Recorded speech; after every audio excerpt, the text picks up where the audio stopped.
Lights, camera, Rolling. action. Welcome to my podcast, Let's Talk About Verticals, a place where secrets are spilled, stories unfold, and the mysterious world of verticals is revealed in all its glory. Behind the scenes, oh yes.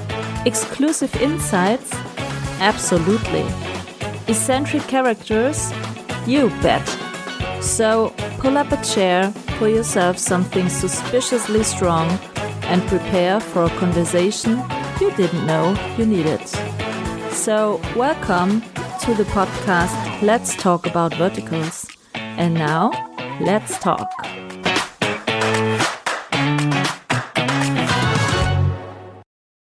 Hello and welcome to my podcast Let's Talk About Verticals. Today I have another actress here at my podcast.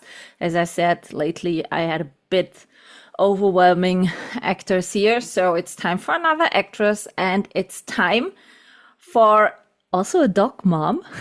You can see it in the picture of the thumbnail. And I'm going to LA and I'm saying hello to Rachel Beth Jackson. Welcome to my podcast, Rachel. Hi. Hey, hi. Thank you for having me. I'm so happy to be here. Everyone is every time welcome.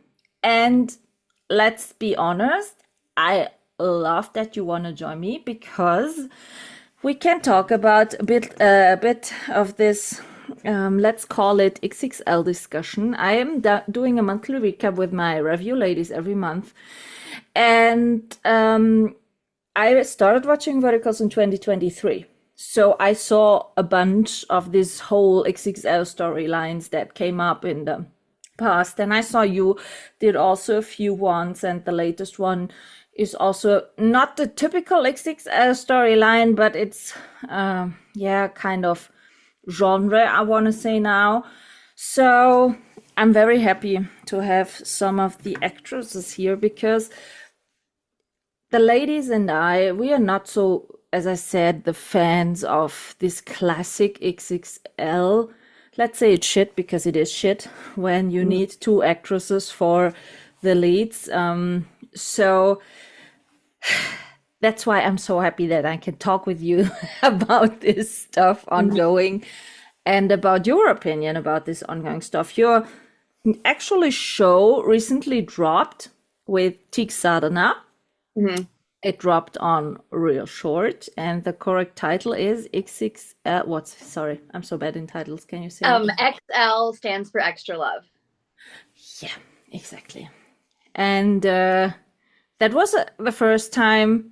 No, it was the second time. The other show was on Gamma Time, but it was one of the exceptional show where it was one lead, the whole storyline, and nothing about getting super thin because it's needed in the storyline or anything else. So that was a really great part about it.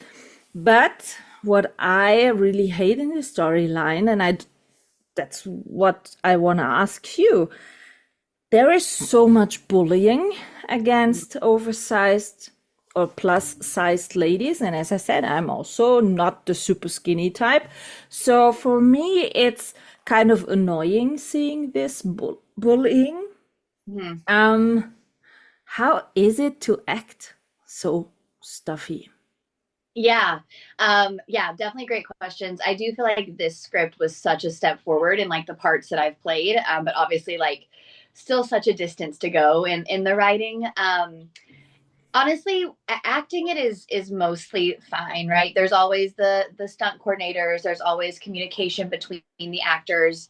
I've never had an experience where the person doing the bullying was not incredibly kind. Like they always take time to be like, this is not my favorite thing to do either. And we're all very much on the same team. The way I think about it, especially in this story, is bullying is a relied upon trope in verticals all the time. And I think it's an issue kind of across the board that's like so prevalent. So my mindset has just kind of been like, even if I were a thin actress and I were playing a lead in a vertical, I would probably still have like paint dumped on me and be told, you know, mean things and be shoved around and all of that stuff. The issue becomes when it is a plus size lead and all of the bullying centers around that person's body, right? And it is different. It does read different than a thin actress being bullied. They're different things. And I think that currently the companies, the apps, the writers don't quite understand that those things come across differently. And I think that they need to hear enough people say that, like, a thin actress being told she's ugly and a plus size actress being told that, those come across differently to audiences. And I think the more conversations we have about that, the more they hear that, the more receptive they're going to be, right? Because the only reason this script even exists is because of the responses to those transformation stories, right? Enough people said, we are sick of this. We don't want to see this. We want to be the lead the whole time.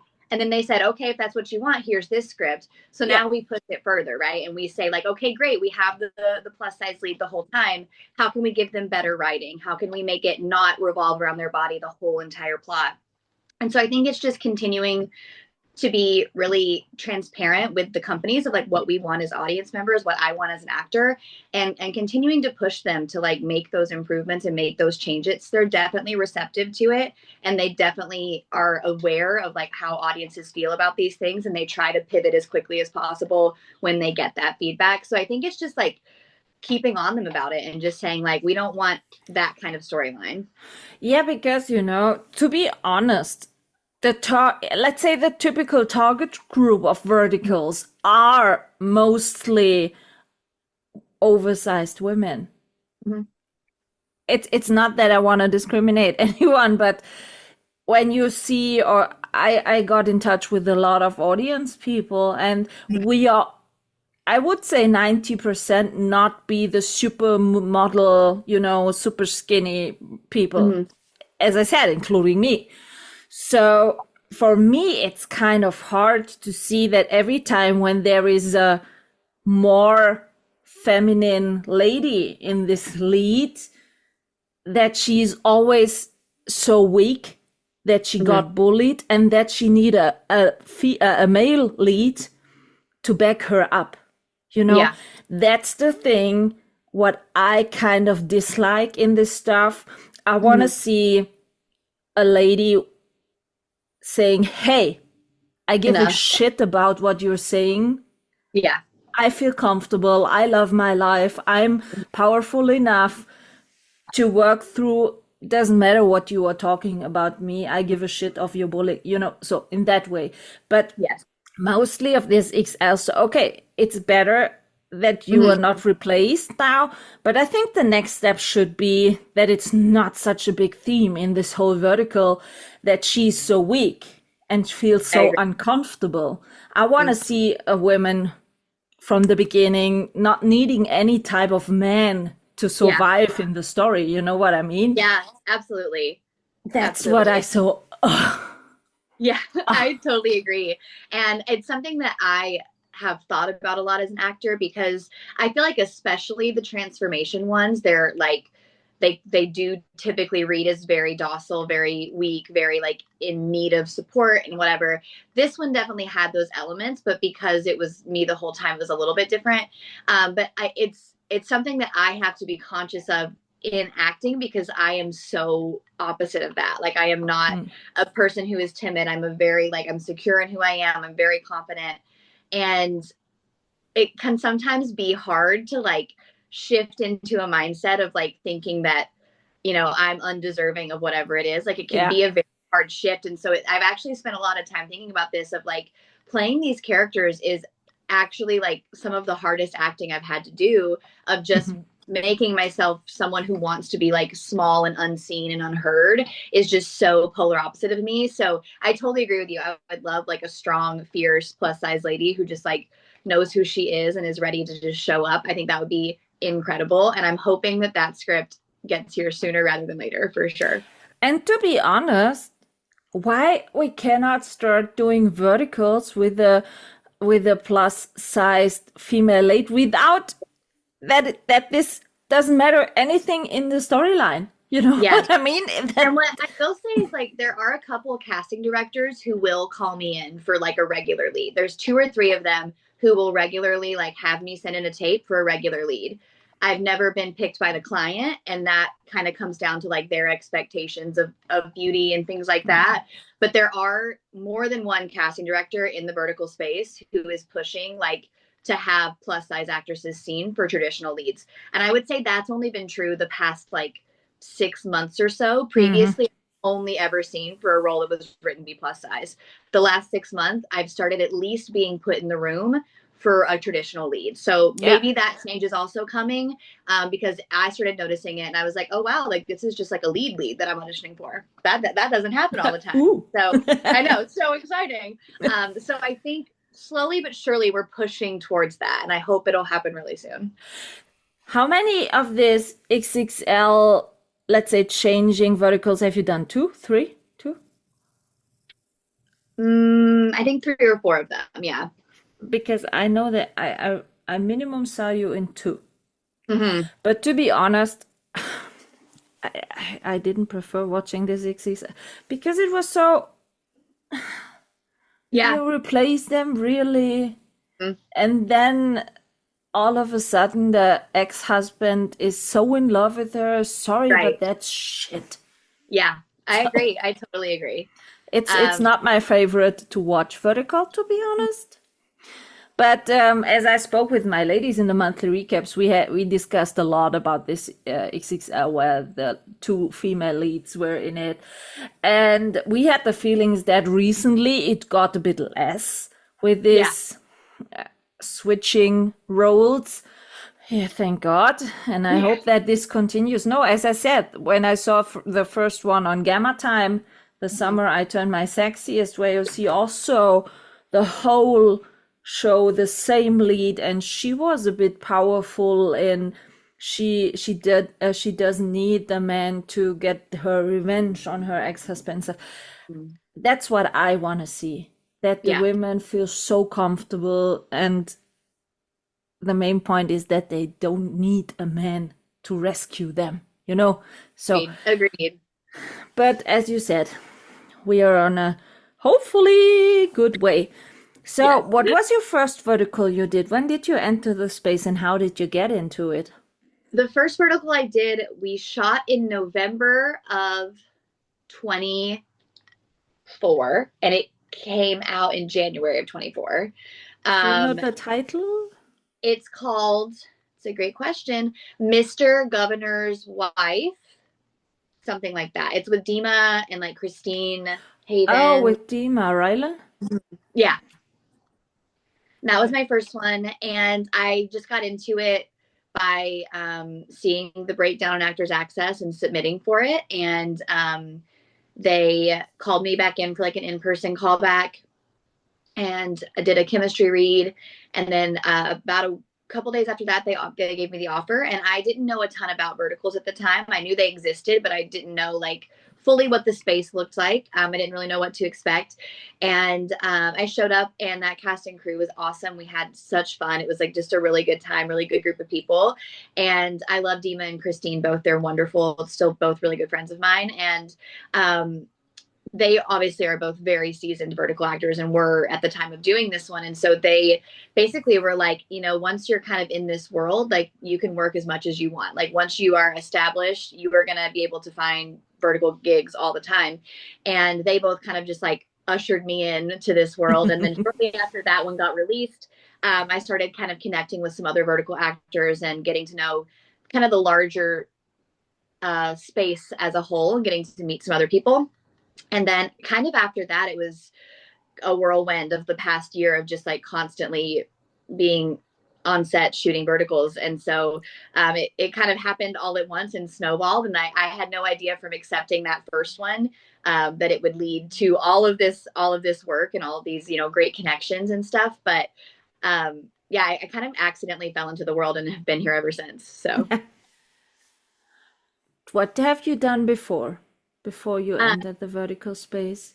yeah, so I grew up in theater. I've been doing theater my whole life, and I went to school for acting for college. And I graduated college like just before the pandemic hit. And Hmm. so my plan had been to move home for like a year or two, decide if I wanted to do New York or LA because I was very like on the fence. I wasn't sure which city I wanted. I was like, I'll just go home for like 2 years, save some money, and then I'll decide, and then I'll move. And then like the world shut down, and so then that got delayed a little bit. So I'm originally from Nashville, Tennessee, so I was in that area. I was working there in like local professional theater. I was like teaching some children's acting classes. I was doing some commercial shooting in Atlanta or shooting in Kentucky, like small regional stuff, but still working. And then almost 3 years ago, I guess it'll be 3 years ago in October, I was like, I think it's time to like make the move to LA. I think I've kind of hit the cap of what the Southeast can offer me. That market is Yeah. is great, but it is still small. And so I was like, let's do it. And so yeah, about 3 years ago, I packed up all my stuff and my dog, and we drove across the country and moved to Los Angeles. And when I moved here, I pretty quickly got signed with an agency. I had an agent back in Nashville, but they were Hmm. only for the Southeast. So I was like, hey, I'm moving to LA, like whatever. So I pretty quickly got an agent. I shot a couple smaller commercials when I first moved here, but I booked that vertical probably like 9 months after I moved here. So it was pretty quickly after I was like in the city that like verticals became my whole existence. But my most of my training is in theater. In college, I definitely took a lot of camera classes and really started falling in love with camera work, which is what made the decision between LA and New York hard. For my whole life, it was always going to be New York. And then I started taking our camera classes in college, and I was like, wait a second, maybe I like this more. Maybe I should move to LA. And then I decide. So, and now here we are. I'm in LA and I love it. Do you miss the theater? The direct Um, contact with the audience and the atmosphere? I don't necessarily miss it. I still train at a theater near my apartment in LA. It's a really Hmm. great theater that has like a training program. So I'm there like once a week for 4 hours, really getting that really good like theater environment. Okay. And then Yeah. every like 8 or 10 weeks, we have like an open workshop people can come and watch. So then I do have that audience. And then my like survival job, day job, whatever you want to call it, is I teach at a children's theater in Beverly Hills. So I'm still in that performing arts world a Okay. lot. Just like either teaching kids or like taking classes. So I get my fill of it, but I still like from time to time will submit for a play or a musical if I see something that I'm really excited about. So it's not totally gone from my life, but Ah, it's okay. definitely taken a back seat. So when you had done your first vertical and you said ever since then like a snowball system. So when you look back now to this first vertical shoot and to the latest you did, what has changed in your personality, in your acting, and your what has changed? Oh, that's such a good question. Well, to start, my first vertical, it was such a learning curve of the acting style required for verticals because I didn't know a ton about the space. And so like I had to pivot to the more like soap opera style, melodramatic style of acting, which like once I knew that was the expectation, totally fine. But I came in and I didn't know that like that's what we were working with. And so I think with every vertical I've done, I've gotten more and more comfortable existing in that style of acting and in that space of remembering that you're performing for a small screen, but that the emotion still has to be really high. And it's like a very delicate balance of not making it seem ridiculous, but still getting the story across in the right way, all the things. So definitely have honed that skill set of the very specific vertical style of acting.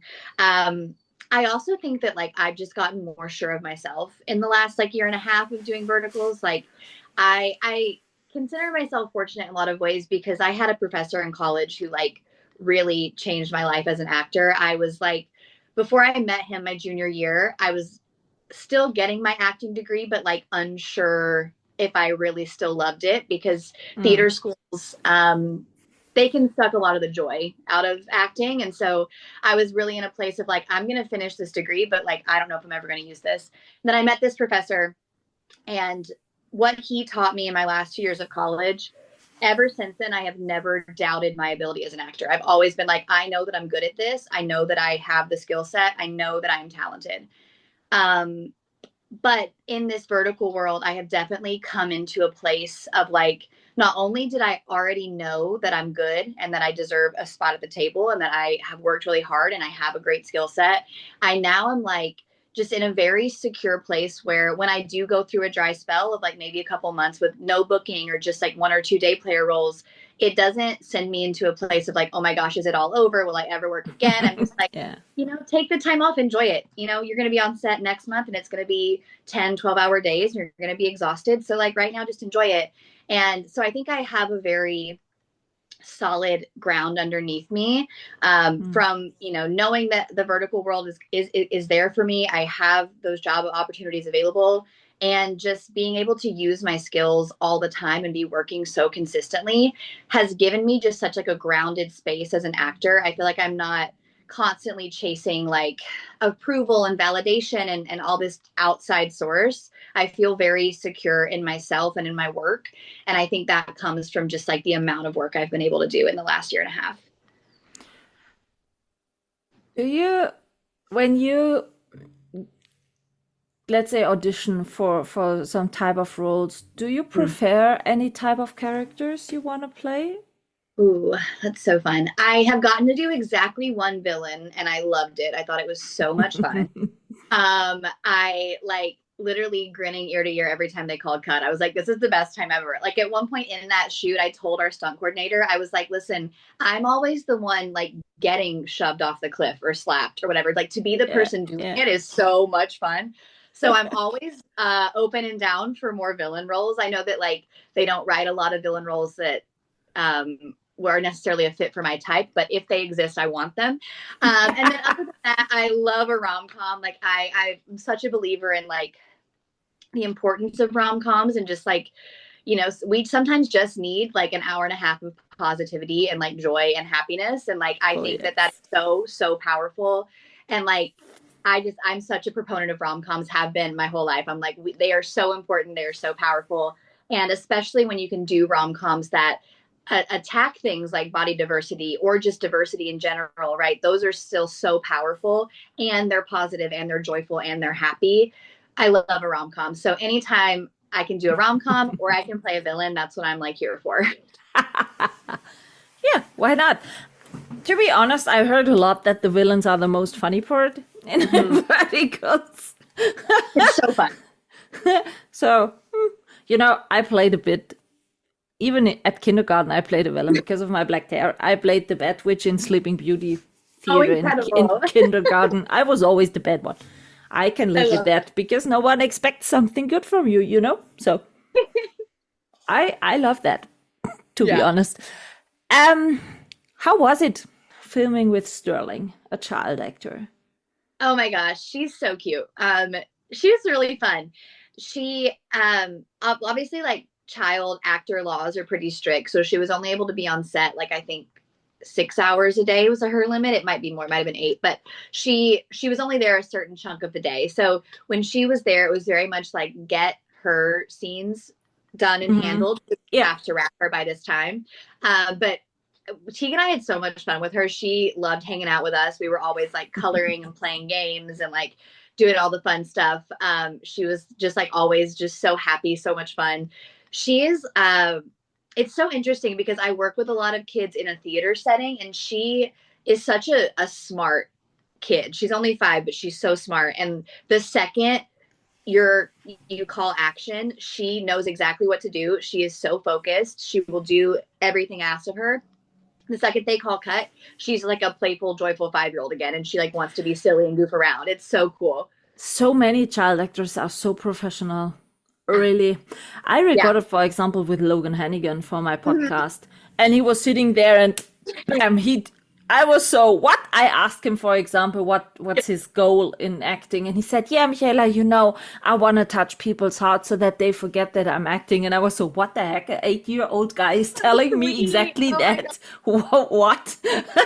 So, and every time I see Sterling, as you said, she's so young, but so professional. And when you see BTS, right at the moment she's filming with Richard Gere, and you saw Richard Gere all over with stickers in his face and stuff. It's like, yeah, that's really cute. But to be honest, she looked so much like you in the show. She could have really been your daughter. Multiple people who were like background actors or day players, like more than one person on set came up to me and was like, is she really your daughter? I was like, no, her mom's over there on the couch. We're both paid to be here, but like that's her real mom. Yeah, when I saw this, I was so, that's the first time ever I truly believe a mom and daughter pairing, you know? Yeah. That was so incredible, to be honest. Yeah. So how many verticals have you done so far? Do you know that? Oh, such a good question. I think this one was like number 12 or 13, the one that just came out.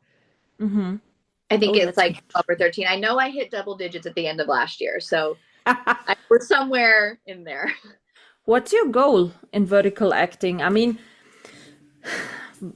you cannot have such high goals like in the classic film industry, I want to say. But what are some, let's say, goals or what you want to experience in this vertical industry? Yes. A big one for me is like I've started dabbling in writing some scripts myself. And so there's a couple of scripts that I have written that I would love to get produced. That's a huge goal of mine. And kind of What in the rom-coms?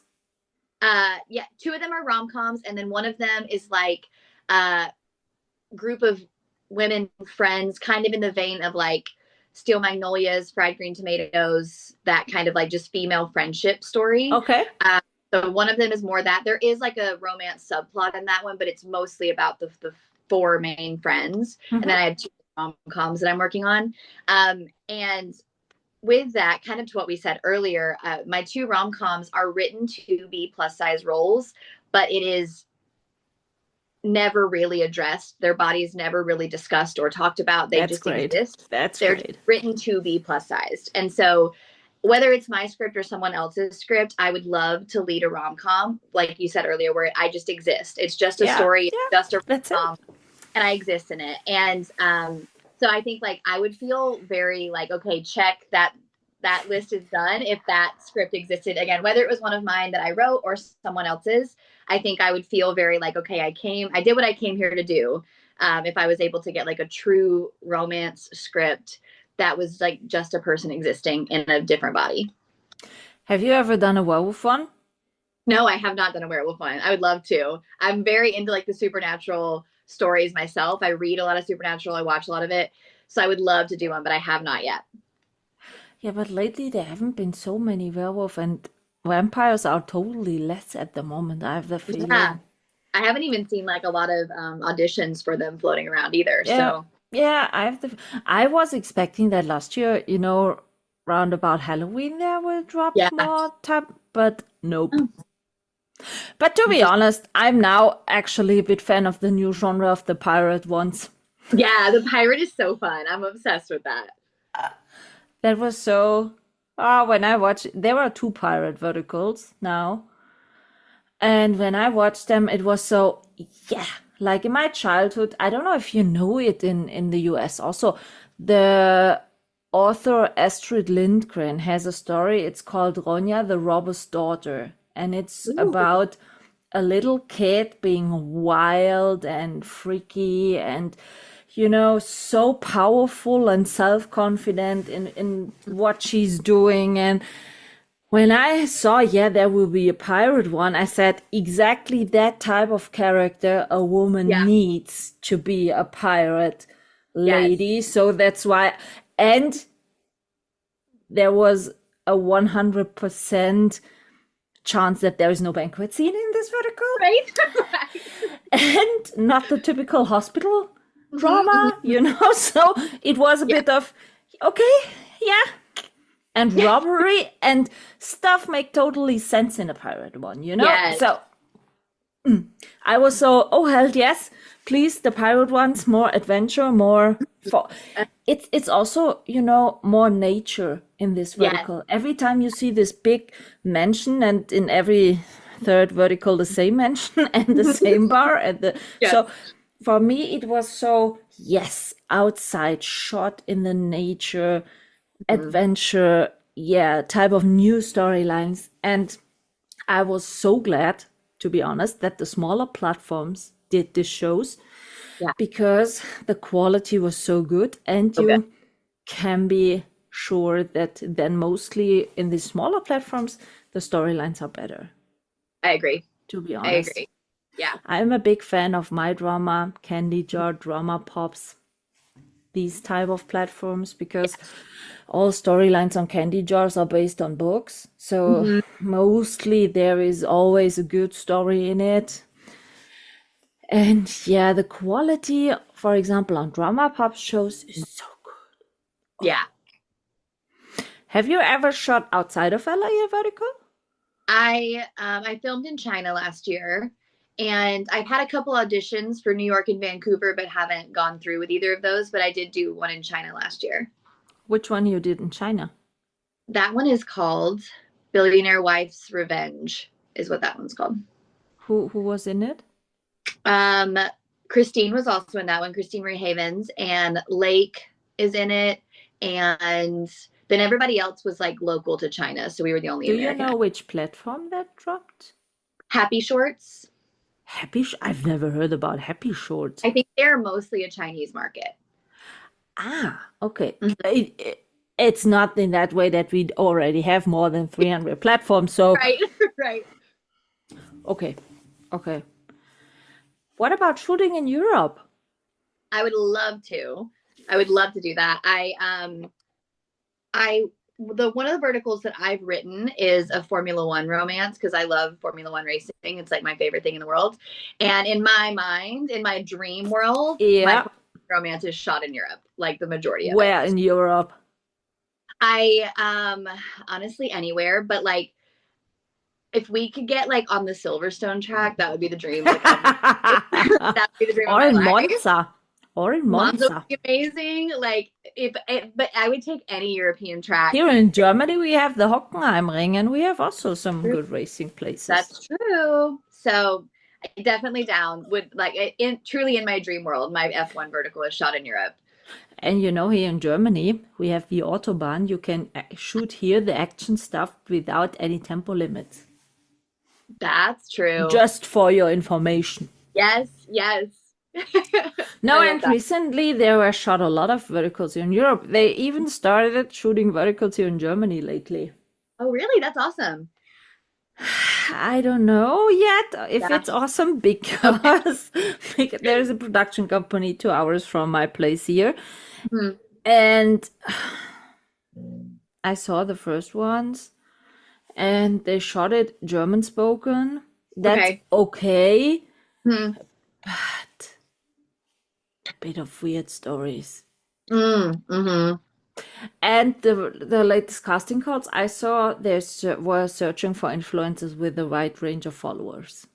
Yeah, that's You frustrating. know, so I was so, really? Are you kidding? Yeah, you know, I connected to a few people here in Germany and I told them, listen, if you need vertical experience, directors, actors, whatever, I can connect you Yeah. to a bunch of people where we can get great quality. And it's not without reason that the people from Turkey and all over flying over these actors from there because, so, yeah, I'm working on it. I love it.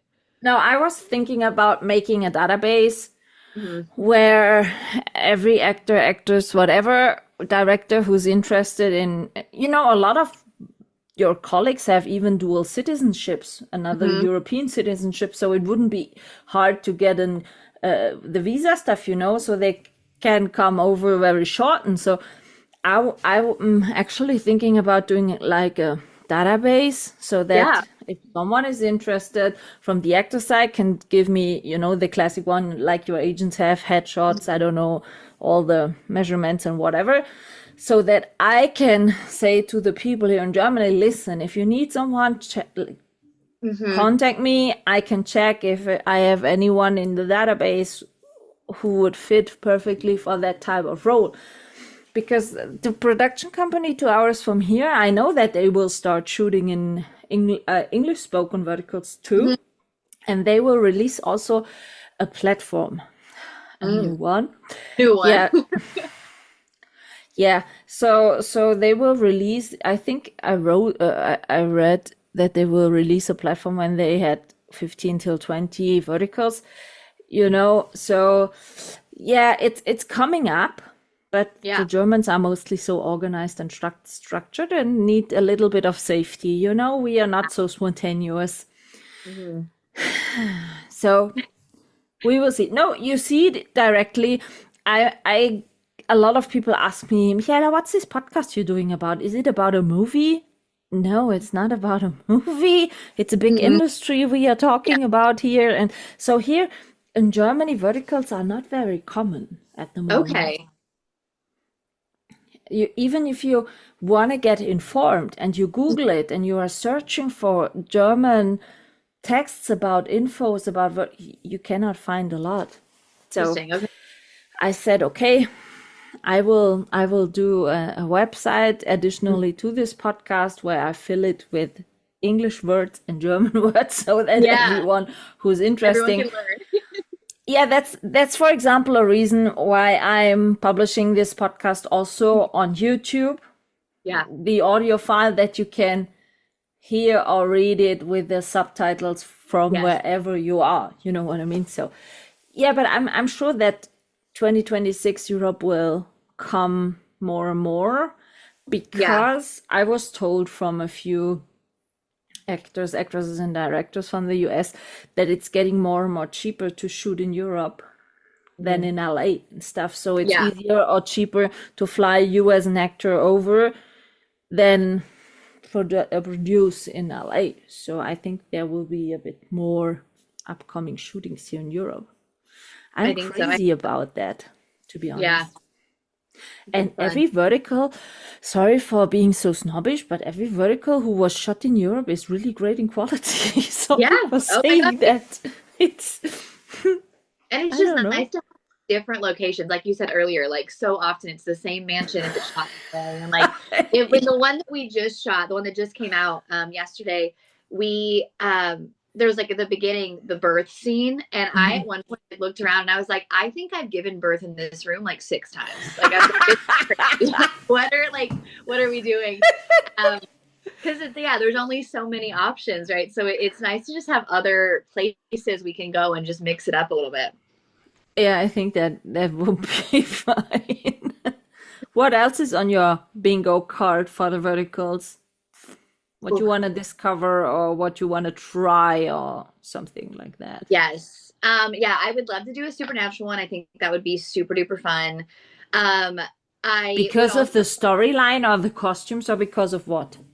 I just really like supernatural storylines. Like I read, like especially around October, I read a lot of like supernatural romances. I just think they're kind of fun and like kind of similar to my like rom-com feelings. It's like such a like break from reality that it feels like just you're enjoying it. You're not like stressed about like outside concerns because it's so removed from reality. So I really do like a supernatural romance.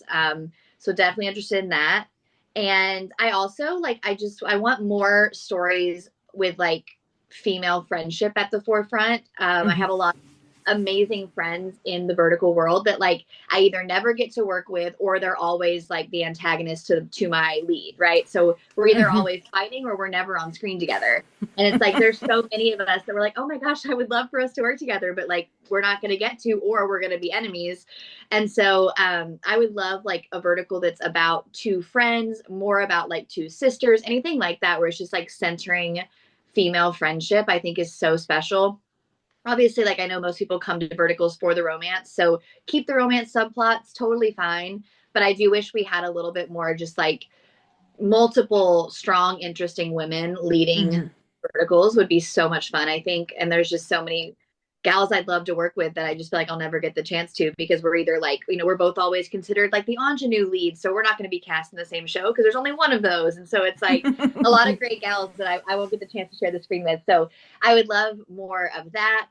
And I just love seeing slowly but surely trying different genres. Like we talked about the pirates, but like I've seen a couple really cool action ones being discussed and Western ones. Westerns, yes, like so many different genres are starting to kind of get explored. And I'm like, wow, that opens up so much, right? Like we can do any genre we want. And so just continuing to see the space branch out from the like methodic XYZ, we do this, we do this, we do this, here's your romance, you know what's going to happen plot line. It's kind of fun to just like try and see, new genres getting explored. Do you watch your own verticals in total?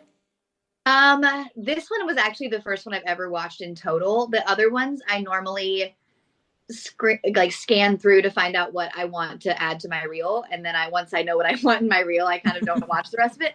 But this one I actually watched the whole thing the morning it dropped, and I think Teague and I watched it at the exact same time because we texted each other about it like right at the same time. We're like, oh my gosh, hey, I also just finished that. That's so funny. But I did watch this one in entirety, and I had a good time watching it. So I'm like, maybe I should go back and watch some of my other ones, but truly all the others I've just been like, okay. And then I emailed the producer, like, okay, I want this scene and this scene and this scene for my reel. Thank you. And then I'm done. But this one I did watch all of. Does your family watch your verticals? Um, Sometimes my dad and my stepmom are the apps they find confusing. They're like the concept of everything being on a different app is very stressful for them. So like Agree. it will come, yes. Agree. They'll like come across their ads and they'll watch the whole ad. They're like, it's so great. And they'll like watch what I send them. But if I like told them right now, like go download Reel Short, they would be like, what are you saying to me? Like, no. And my then mom you hit the paywall and then you have to purchase them. Right. What? Right. They're like, no. My mom watches all of them. Some of my friends watch them, but like my parents are super supportive of it, but it is like definitely there's a little bit of a barrier to them getting full access. It's as I said, we have more than 300 platforms actually. Yeah, it's crazy. And it's so hard to decide which platform you want to watch because every time you have to purchase and stuff, it's getting more and more expensive for the audience because you have so many varieties in platforms, and then there is one show on this platform, one show on that platform, and every time I agree with everything that's a bit annoying with all these platforms at the moment. I don't really like it. I mean, as I said, I started watching verticals summer 2023, and there was the big platforms, Real Short, Drama Box, Good Short, and mostly of that was it. So yeah. But now I already have, I think, 54 platforms on my smartphone. That's so crazy. And every time when I see kind of ad of a show, maybe I would like, I'm so, new platform, please not. Yeah, okay, it's a platform. Yeah, that's it. Because sometimes it's really, no, I don't have this platform. And then you are downloading the platform just to take a look of the other shows. But then there are no other really interesting shows. And you are in this, oh shit, no, I don't purchase it for one show because, yeah, as you surely know, it's not so cheap to have a weekly membership there. So it's getting more and more, bit weird, let's say it that way. Yeah. So you are doing verticals now, let's say then a bit more than a year. What change do you want to see, or what type of improvement you wish for in this industry? In production wise or whatever? Yeah. I definitely feel like the scripts I've gradually been getting better, but I want to keep seeing that path. And that's like across the board, not just in how we're dealing with plus size bodies, but like just like good quality scripts, because I think that sometimes we fall into a trap of like, oh, this will get a lot of views because it's ridiculous. This will get a lot of clicks because it's ridiculous. And like, I understand that desire, but it cheapens the story for the viewers who come for the story. And so I'm like, I want us to keep moving in a direction of like focusing on good stories first, and then, figuring out how to market it from there. And I do feel like we are moving towards it. Again, I think the scripts have improved so much in the like year and a half I've been doing these. I've seen huge improvements. I want to keep going in that direction. And then I also, I would love to see the partnership with SAG get a little bit stronger. I would love to see the union be a little bit more involved, and also us find a middle ground where right now a lot of the SAG verticals, if you take a lead in a SAG vertical, you're technically taking a pay cut from like what your lead rate would be in a non-union. And it's a pretty big gap. And I wish something I would love to see was for us to kind of meet in the middle of like, yes, this can be union. So you can have your protections in place. You can have shorter days. You can have all of these things required and maybe even get health insurance. How cool would that be? But also get paid the amount that your work is worth. Whereas right now you kind of have to decide, do I want the protection of doing a union vertical for half of what I could make doing a non-union vertical? And I understand that like that is indeed the trade-off, right? The non-union ones do pay more because you do have longer days and they do have, like less restrictions as to what they can do. So I know that there's always going to be a difference, but I do wish we could find a more middle ground and make the SAG ones a little bit more appealing and make them a little bit more competition to those non-union rates. I think that would be amazing. And I also, and it's already happening, but I'm excited to see where it goes. The bigger studios stepping in. I'm very curious about how that's going to go. Like obviously like Netflix is talking about it and Amazon's talking about it and Disney and everybody. And so just seeing like how they're going to change the whole industry, because I do think the big dogs stepping in will make everybody have to elevate their game a little bit, right? Because like Netflix has the money for a great screenwriter and a great production set and all of this good stuff. And so now it's like, okay, well, we're going to look like amateurs. We got to step it up so we can keep all this going. So I'm excited to see what that's going to look like. And I hope that not only do the studios continue to give us good opportunities and give us good scripts, but that the existing vertical space can grow to meet that as well. Yeah, that's that. I think this summer will be a big movement in this vertical industry because compared to last year, a lot of things happened already. Yeah. In my opinion. Agreed. So what would be a classic no-go for you in a script? Have you ever declined a script? I have. For me, anything that is like sexual assault themes are going to be a no for me. I think I struggle to think of a scenario where that has added to a story in any way. It always feels gratuitous to me. It always feels icky to me. I truly have never read or watched anything where I'm like, oh yes, this was so necessary and made the story better. So typically that's a hard no for me. I don't want to say it's always a hard no. I'm sure somewhere in the world there's a script that I would read and be like, actually, this does move the story forward in some way. But so far they've all been passes for me. Anything with like a sexual assault theme, hard no. Other than that, I'm usually open to getting the script. And there's a lot of really great casting directors in the vertical space and a lot of casting directors that I've built really good relationships with, where in a script, if there is a ton of bullying, right? If it's really, really heavy, that casting director is going to send me the script before they even send me to the clients. And they're going to be like, read this, make sure you're okay with it. Let me know. And then I'll send you. If you don't like what's in this, because it's really heavy bullying, then we won't even move forward.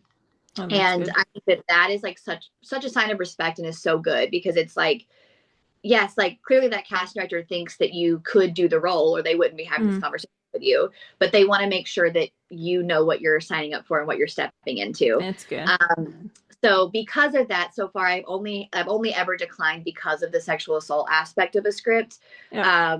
I've never had to decline because of the bullying, because I've always had that casting director be like, hey, this is what's going to happen. Are you okay or are you not? And I can either just like walk away at that point and never have to do an audition, or I can say like, yeah, let's see what's up. So. Oh, that's great. How does a classic shooting day look like? Do you have kind of routine or stuff to get in the shooting mood or whatever?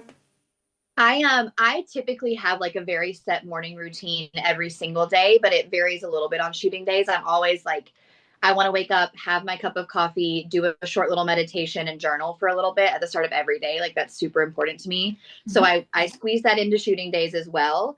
But then because I know it's going to be a long day, I usually like want to take an extra long walk with my dog, get myself some fresh air, get him lots of exercise before I'm gone. And then depending on my call time, if I can work out before I go to set, that is like super important to me. I feel like it helps me be warm. I just feel more in my body that way. And like, all the things. A 6 a.m. call time probably will not work out before I get to set that day. But if it's like a 10 a.m. or something like that, I will probably go to the gym before I head to set, just like get my body moving. And then once I'm on set, I am very much at my core an introvert. And so I usually like find a little corner to exist in. And like until I am needed, I'm going to sit there and like look over my sides, focus on the script. I'm not like super chatty unless I know someone pretty well.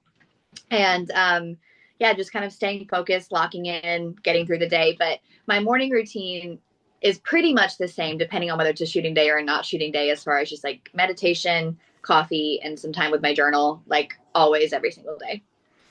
Does that give you a good work-life balance? Yeah. Even with type, when you have a long day on set and let's say a very emotional scene in that, or scenes, or a heavy role, a challenging role, as you said before, it was for you really challenging to be such a weak character. So does that type of routine and journaling helps you to keep a good balance and not get any, let's say, mental effects out of that, so that you can go home after the day wrap and really cut that day off and be the private again? Yes, definitely. Because like in that journaling, like I can, if I had frustrations with the day before, if I was like, oh my gosh, I hate how this scene was written, it was not fun at all, I can just get all that out and I can complain to myself for as many pages as I want. And I can be like, okay, but like, let it go. It's fine. I also, I try very hard, and I'm mostly successful at it, of I literally in my mind call it clocking out. When we wrap for the day, I'm clocked out, and that's work. It's over. And even if it was frustrating in the moment, even if it was high stakes at the moment, whatever it was in that moment, well, once I've clocked out, I've clocked out. And until I clock back in the next day, I'm not worried about it. Other than like looking at my sides, making sure I know my line. It's just like a boundary that I've found works really well for me, of like reminding myself, as much as I love acting and storytelling, it is my job. And if I let it be all consuming, that's when we get in like not a great mental space. So I literally have to be like, okay, you're clocked out. Like, stop thinking about it. Stop worrying about it. You'll be back on set tomorrow. You're done for the day. And training myself to have that mindset does mean I get to come home and like play with my dog and read a book or watch a movie or go to the gym after, if it was an early call time, and have a little bit of a life, even when I'm, which is nice. And that works. Okay, to be honest, dogs are really great grounder, because no, that's for example a reason why I'm having dogs, because when I finished studying, I worked international on an IT project. I was nearly to burn out and stuff like that. So when I got cutted out of that job because of an illness, I said, okay, I have to change something. And the doc said to me, yeah, if it's possible, go out every day, fresh air, go for. And I said, really? No. And then I decided, okay, now it's the best time for a dog. And every day, even if it's a bit of rain, it doesn't matter. You go out and you can let go. Just you and your dog and fresh air. And I mostly of that time, I'm trying not to use my smartphone, just walking, relaxing, enjoying. That's it. And a lot of people are saying, doesn't that annoy you when it's raining? And I said, fresh, rainy air, best air you can get. Agreed. It's so relaxing. Grounding is the perfect word for it. Like after I get back from a walk with my dog, I'm like, okay, I feel reset. Yeah. A lot of people cannot understand. Even, I live in south of Germany. We have really cold winters with a lot of snow, and I love it. Walking in the forest, fresh snow, and you hear only the and your dog has so so for me that's silence, natural silence. No better way. And I had a friend of mine who joined me for a few walks. Every time he was having a smartphone, it looked like he's kind of bored. And I said, what are you doing? And he said, we are just walking. And I said, you have to enjoy this walk. You can hear the birds chirping. You can hear let's say if it's the wind in the trees blowing. You can see some deers in the morning. You have to enjoy it and to give it attention to. And then you realize how great this can be, just a simple walk. Yeah. But I sometimes I think only dog people can understand this. I agree. They can It's like only understand it how funny it could be if you walk in the rain. You know, I'm that type of woman. I don't know how you did that as a small child, but I loved to jump everywhere in the water and splashing around. Yes. It's not just my dog doing, it's my dog and I doing. Yes. 100%. My dog actually like hates the rain, so I'm the one being like, "Let's go for a walk. It's so nice out," and he's looking at me like, "Why are you doing this to me?"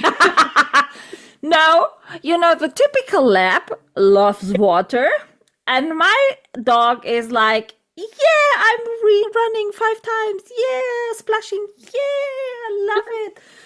And you are sometimes here, okay, good that no one is watching us. That's great. Have fun. Good.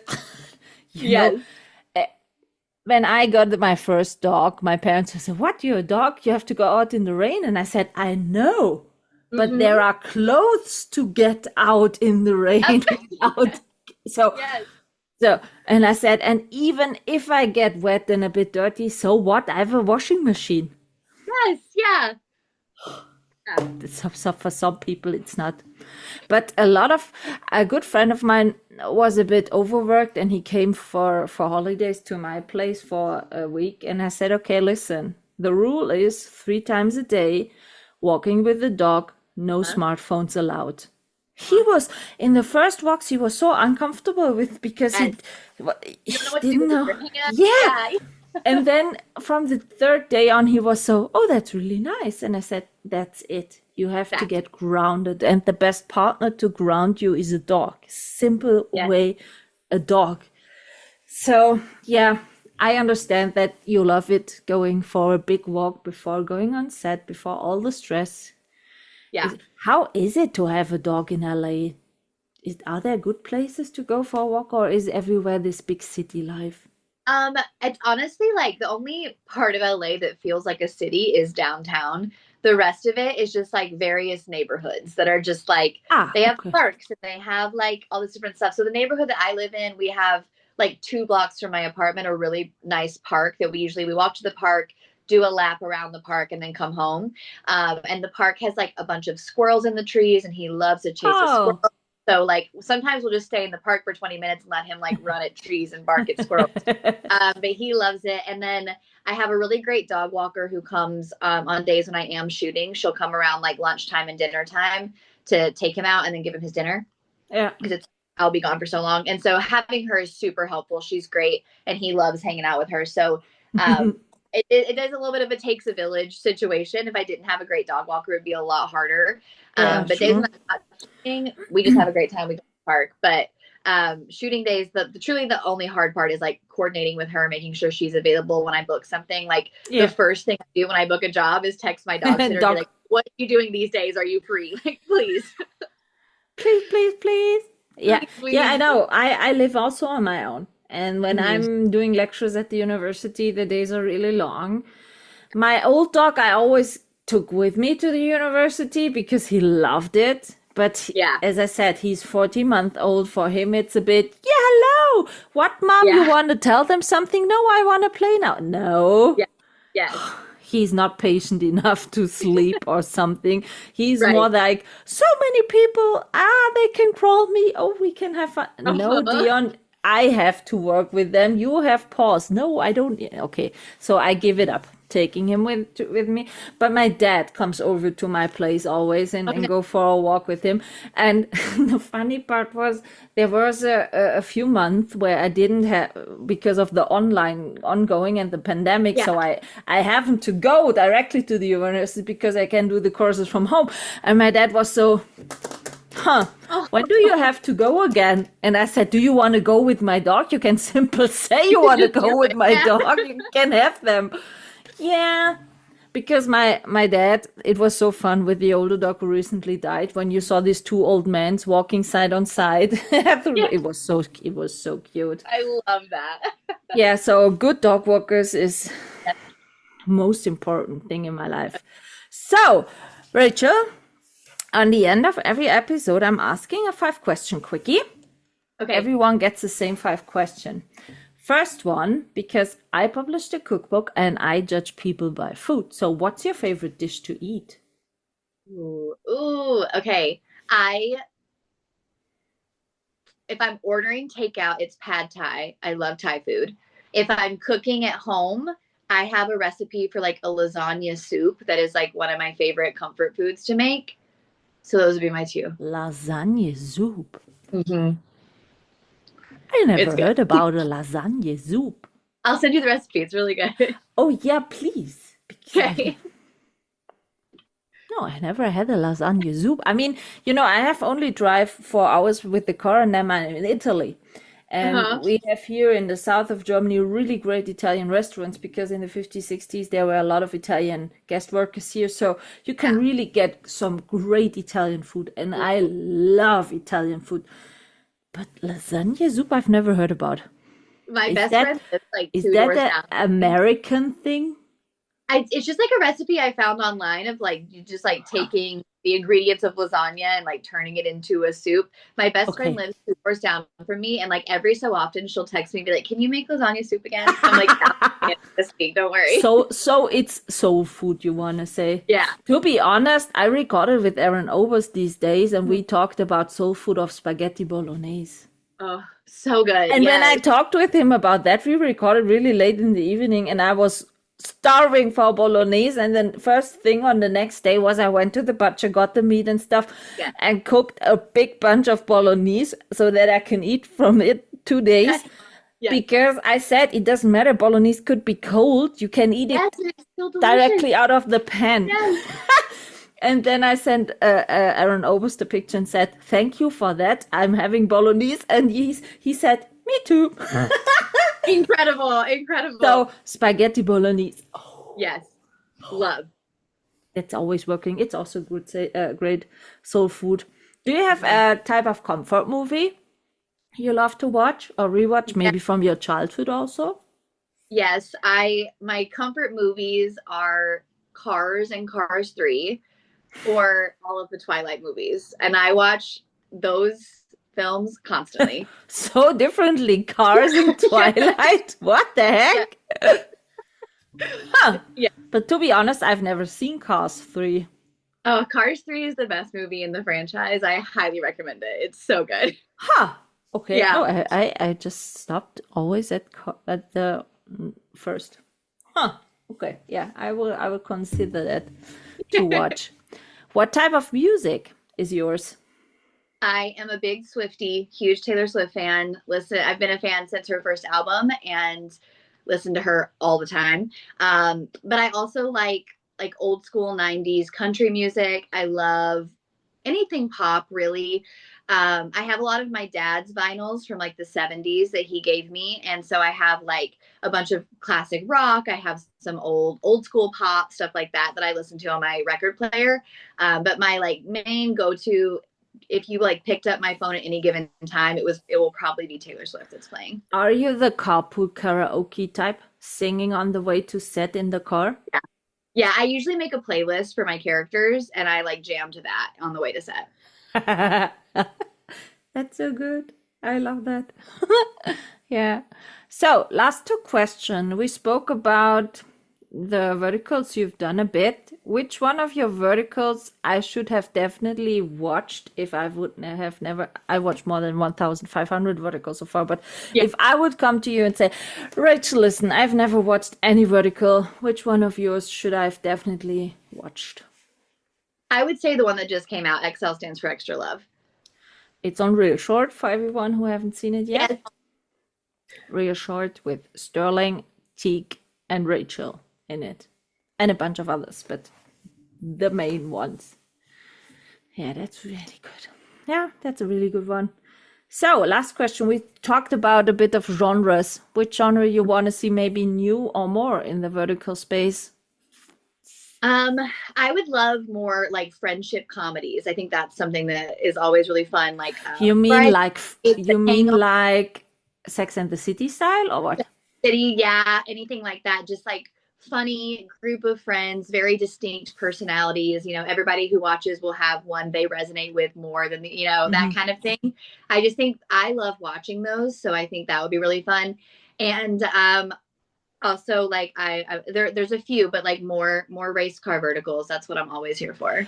Race car, yeah, but I'm thinking about how to shoot the race car vertical. Yeah. Yeah, but okay, there have been a few racing, more or less, racing verticals. I think you have to contact Roberta Sparta, the director, I think so. and Alina Averianova as a script supervisor, because these two ladies went to Las Vegas for the Formula One race last year. Yes, I went there last year as well. I always go to the Vegas race.